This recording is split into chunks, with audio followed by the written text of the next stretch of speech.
जय श्री राधे भक्तों। राधा अष्टमी की आप सभी को ढेरों शुभकामनाएं। भक्तों, आज हम आपके लिए यहाँ पर लेकर आए हैं राधा जी के जन्म की कथा। तो चलिए शुरू करते हैं। श्री राधा जी गोलोक में निवास करती थीं। एक बार श्री राधा गोलोक बिहारी से रूठ गईं। उस समय गोप सुदामा वहां पर प्रकट हुए। राधा जी का किया हुआ अपमान उनके लिए असह्य हो गया। उन्होंने श्री राधा की भर्त्सना की। इससे कुपित होकर राधा जी ने कहा, सुदामा, तुम मेरे हृदय को संतप्त करते हुए असुर की भांति कार्य कर रहे हो, इसलिए तुम असुर योनि को प्राप्त हो। ये सुनकर सुदामा कांप उठे। बोले, हे गोलोकेश्वरी, तुमने मुझे अपने शाप से नीचे गिरा दिया। मुझे असुर योनि प्राप्ति का दुख नहीं, पर मैं कृष्ण वियोग से तप्त हो रहा हूँ। इस वियोग का तुम्हें अनुभव नहीं है, इसलिए एक बार तुम भी इस दुख का अनुभव करो।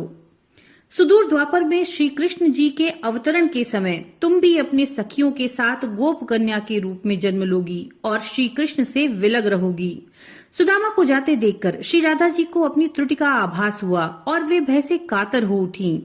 तब लीलाधारी कृष्ण ने उन्हें सांत्वना दी और कहा, हे देवी, ये शाप नहीं अपितु वरदान है।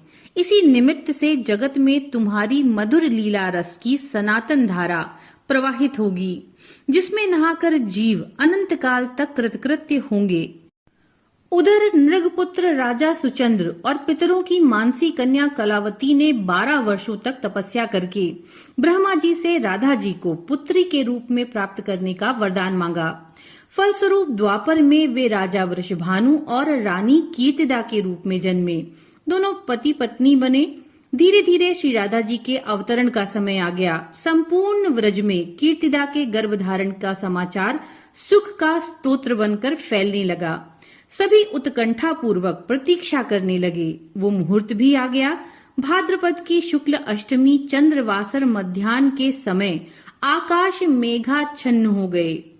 एकदम से एक ज्योति प्रसूति गृह में फैल गई। ये ज्योति इतनी तीव्र थी कि सभी के नेत्र बंद हो गए। एक क्षण के बाद गोपियों ने देखा कि एक शत सहस्त्र शरद चंद्रों की कांति के साथ एक नन्ही बालिका कीर्तिदा मैया के समक्ष लेटी हुई है।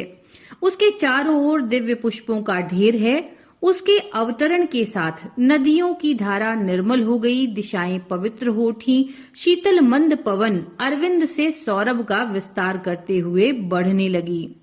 तो इस प्रकार से श्री राधा जी का पृथ्वी पर आगमन हुआ। भक्तों, इस संदर्भ में एक और कथा ऐसी है कि वृषभानु जी को एक सुंदर शीतल सरोवर में सुनहरे कमल में एक दिव्य कन्या लेटी हुई मिली।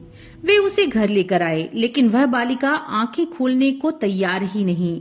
पिता और माता ने समझा कि वो शायद देख नहीं सकती, लेकिन प्रभु लीला ऐसी थी कि राधा जी ने सबसे पहले श्री कृष्णचंद्र जी को ही देखा।